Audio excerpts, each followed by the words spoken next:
여러분 안녕하십니까. 화요일 아침이 되고 있습니다. 전은책입니다. 겨울이 다시 찾아온 것 같더군요. 눈이 내리고 길바닥이 얼어붙었습니다만 봄은 이제 정말 얼마 남지 않았습니다. 대중을 확실히 자신의 편으로 만드는 방법이 무엇일까요? 그건 설득과 그리고 정서의 통일입니다. 그 정서의 통일이 설득의 결과이든 선동의 결과이든 똑같습니다. 정서의 통일은 같은 말과 동질의 행동을 함으로써 드러나죠. 운동권 집회에서 빠지지 않고 노래를 부르는 이유가 바로 그 때문입니다. 선거 집회에서는 대중이 익히 아는 노래에다가 가사를 바꿔서 음악을 틀곤 하죠. 대중 집회는 정서를 확산시키는 수단이기도 합니다. 미디어가 발달한 오늘날에도 대중 집회를 통한 선거 캠페인을 벌이고 있는 이유입니다. 아돌프 히틀러는 대중 집회를 가장 잘 이용한 선동가였습니다. 1933년 86살 고령이던 파울 힌덴부르크 대통령으로부터 총리를 지명되면서 권력을 장악한 히틀러는 이듬해죠. 1934년 뉘른베르크에서 전당대회를 엽니다. 그 전당대회는 수많은 횃불 아래 20만 명이 운집한 군중 집회였습니다. 히틀러는 그 전당대회에서 불이야말로 사람을 격동시키고 정서를 통일시킨다는 사실을 증명했습니다. 대중은 함께 웃고 함께 울며 히틀러에 환호했죠. 평진을 읽어보면요. 뉘른베르크 전당대회 이후 지도자의 직관이 모든 것을 지배했습니다. 히틀러의 직관이 모든 법보다 우선했다는 겁니다. 독재자들에게 공통된 것이 직관의 우위입니다. 이로써 히틀러는 권력을 완전히 장악했죠. 2년 뒤인 1936년 그 바탕 아래 베를린 올림픽을 열었는데 온 세계에 히틀러를 합리적인 지도자로 각인시킨 올림픽이었습니다. 우리 대선 캠페인도 한때 100만 명이 넘는 대규모 군중을 모아서 세해를 과시하곤 했죠. 1987년 대선과 1992년 대선이 그랬습니다. 전국에서 수천 대의 버스가 당원과 동원된 지지자들을 싣고 여의도로 몰려들곤 했습니다. 세해를 과시하는 방편이기도 했지만 그런 집회를 통해 자신을 지지하는 대중의 정서적 통일을 기도한 행사입니다. 그 집회에 참석한 군중은 곧 열렬한 운동원이 되었죠. 그런데 이런 정치적 광신은 민주주의를 죽이는 치명적 바이러스입니다. 어느 종교든 깊게 믿는 걸 넘어 광신에 이르게 되면 그 종교의 도그마, 교리에 빠지죠. 그래서 그 교리를 완전 무결한 것으로 생각합니다. 재미있는 건 이런 경우 다른 신앙을 가진 사람은 모두 마귀, 사탄 같은 용서받지 못할 죄인이 된다는 겁니다. 정치도 마찬가지입니다. 광신에 빠진 대중은 자신의 살아있는 우상에 대한 맹목적인 노예가 되어서 반대편을 척결해야 될 상대로 여기죠. 정치 철학자들은 대개 그런 광신도적 맹종을 두고 획일적이고 이론적이며 단순하다. 모노리틱, 모니스틱, 그리고 심폴 이렇게 정리합니다. 폴 슈메커 교수도 그렇죠. 12가지 이념이라는 책에 그럴 수 있습니다. 그래서 자신이 지지하는 정치적 우상이 터무니없는 정책과 비도덕적인 행동을 보여도 전혀 개의치 않죠. 우상의 추악한 모습은 미화가 되거나 감춰집니다. 오히려 우상의 직관은 모든 것에 앞선 도그마, 교리가 되죠. 어떤 백신으로도 막을 수 없는 정치적 광신이 계속해서 전염되는 이유입니다.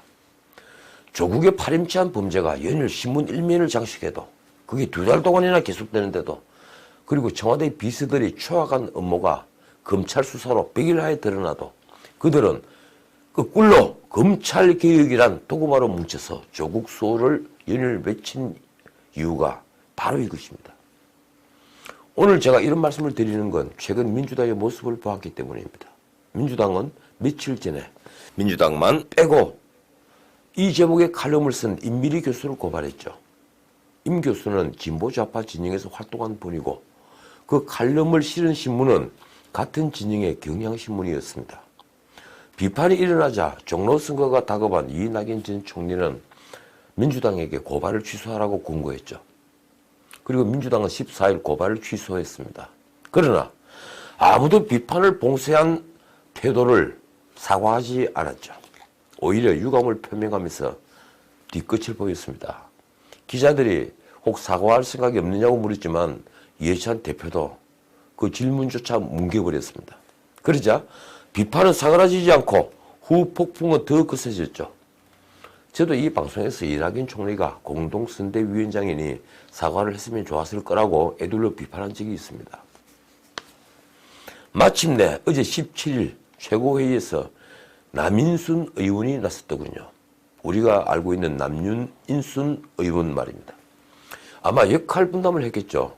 임 교수의 칼럼이 아프게 한다. 민주당이 앞으로 잘하겠다. 이 내용입니다. 그러나 그건 사과가 아니죠. 그러자 이전 총리가 공동선대위원장 자격으로 사과를 했습니다.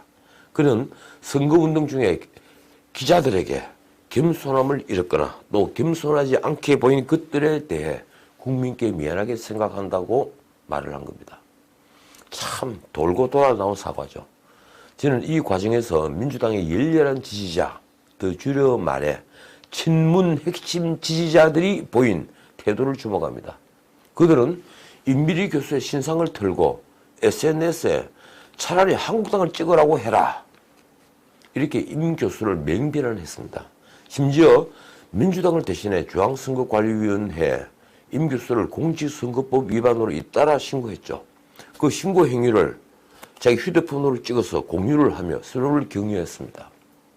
이건 아까 제가 말씀드린 획일적이며 이론적이며 단순한 맹신의 행위라고 해도 지나치지 않는 행위입니다. 언론에 보도된 그들이 SNS에 올린 글은 정말 충격적이더군요. 차라리 공수처를 반대하고 적폐청산을 하지 말라고 해라.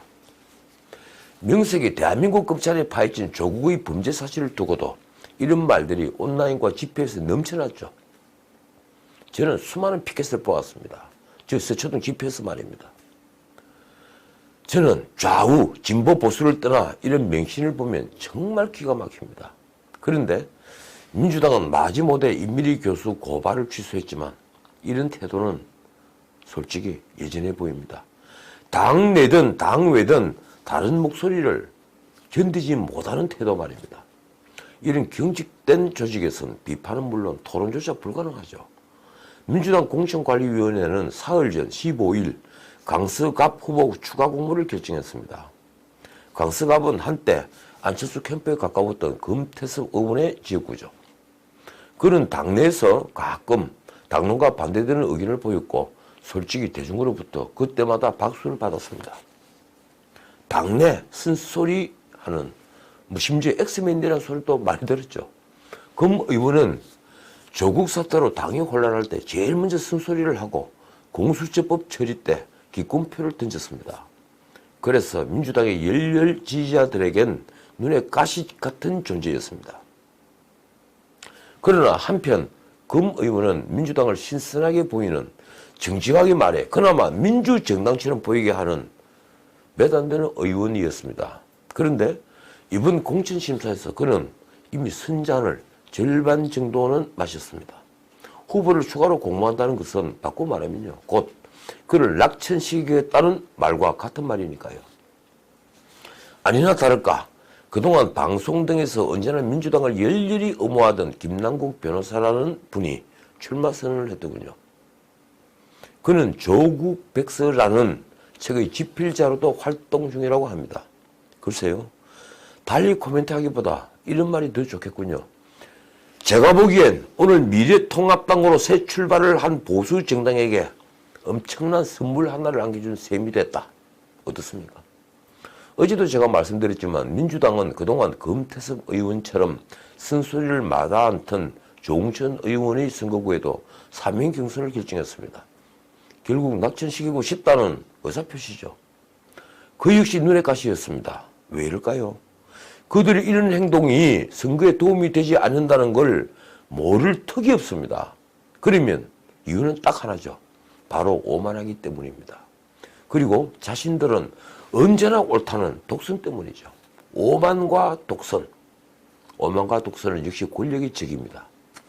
자, 오늘 1부는 여기까지입니다. 아침에 2부를 올려드리죠. 지금까지 지른책이었습니다.